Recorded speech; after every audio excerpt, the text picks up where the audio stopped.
Karen Bass gets cornered by Sky News. Oh, damn. Citizens an apology for being absent while their homes were burning. Dude, what's up with Sky News? They got some daggers out there, man. They did this in like NOLA too. This is the second time I'm seeing Sky News just absolutely eviscerate a local authority on Maine. They always have the most aggressive, like Scottish sounding guy you've ever seen be like, what do you have to say about the people who've lost their homes due to your incompetence? Do you regret cutting the fire department budget by millions of dollars, Madam Mayor? Woohoo! Goddamn! Do you regret it? Huh? Do you regret it? What are you doing, Karen? Have you nothing to say today?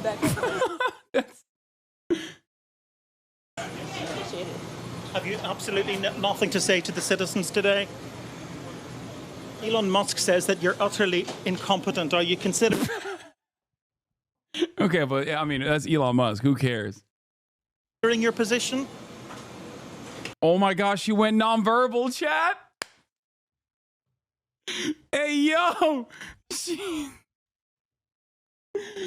When you're getting eviscerated by the Scottish reporter, so you go nonverbal, hit him with the INTJ stare. Madam Mayor, have you absolutely nothing to say to the citizens today who are dealing with this disaster?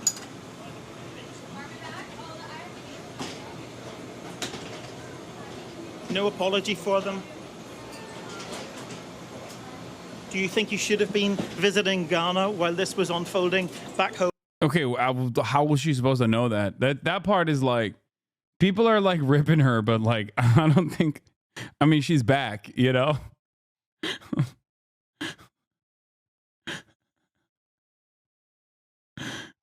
It's just, I'll be fair. Listen, I think it's totally fair. I think it's totally fair to rip her about, you know, misallocation of funds or whatever. But, you know, how is she supposed to know? That last part is like, you know, wrong place, wrong time type situation.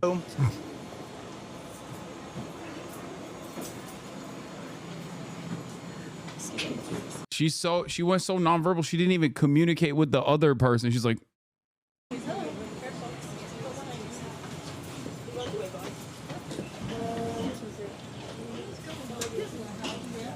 is she a powerful mayor?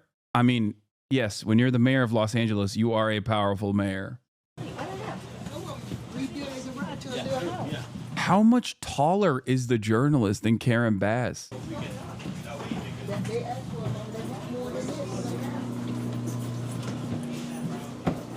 Madam Mayor, let me ask you just again, have you anything to say to the citizens today as you return?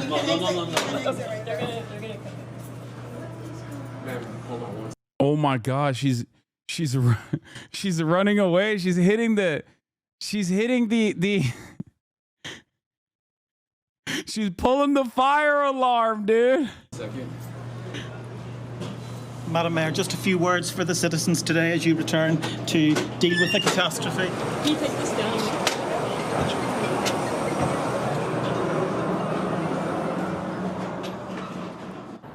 David, as you say, she wasn't very keen to answer any of your questions there. And fire chiefs are also admitting that they just don't have enough personnel to take out the fires.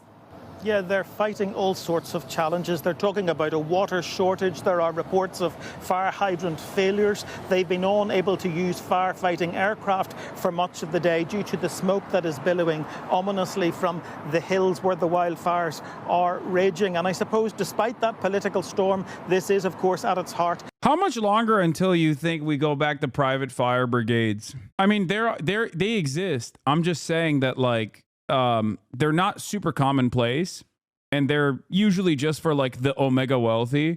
Kanye West used one famously, if you remember, in Calabasas a couple years ago. But while we already have them, I'm saying like they'll be implemented for mass use, which is ironic because that's how it started. For those of you who don't know the history of the fire departments, back in the day, there used to be fire insurance and you had private fire brigades. Do you want to know why they stopped that process and made it entirely publicly funded? Because homes that were not covered by fire insurance, if they caught on fire, would end up wiping out the entire city block where there were homes that were covered by fire insurance. That's just kind of how this goes. It is probably one of the oldest, I would say, cliche at this point in terms of explaining the necessities of socialization. Here, yeah, gangs of New York fire brigades. We always liked a good fire in the points. You could generally pick up a little swag, and if the cops came along, then you really got a show.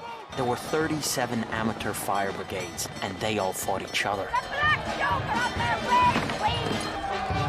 the Black Joke! Go get him, boys!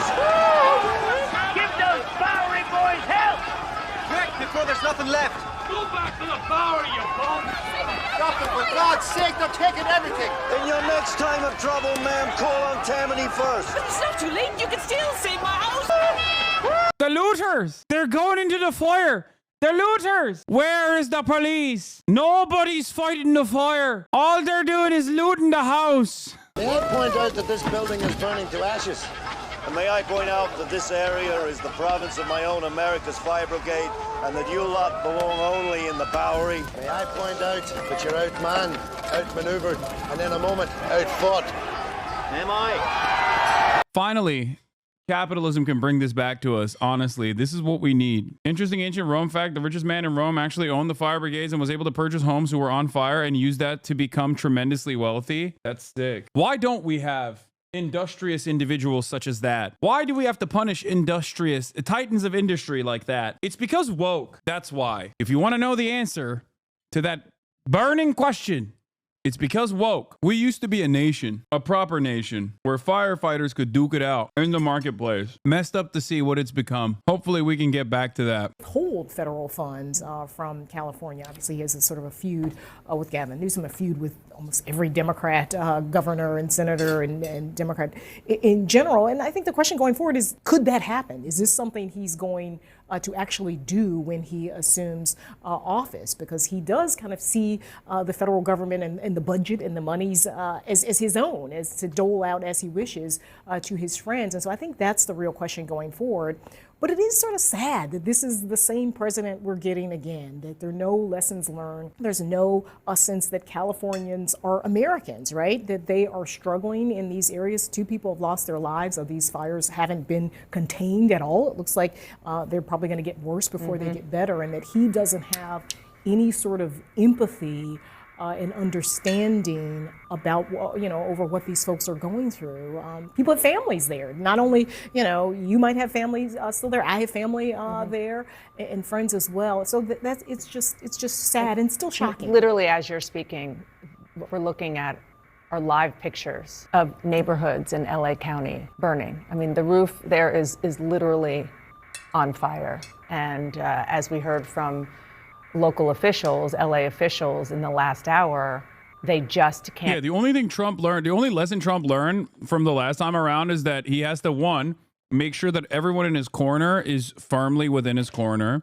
Okay, no more fake friends. And 2, there are literally no repercussions if you are popular enough and if you never back down. That's it. So he's going to be more vindictive and worse this time around. Can't contain it. You can see the wind there. You can see how aggressive the wind there. I mean, just talking to people, you've probably been talking to your family there. The Santa Ana winds are so strong and they're so hot that it's impossible for them to contain now. At this point, it is just about taking cover and staying as safe as possible and as far away from that as possible. Right, and hoping that the coastal layer blows back in eventually.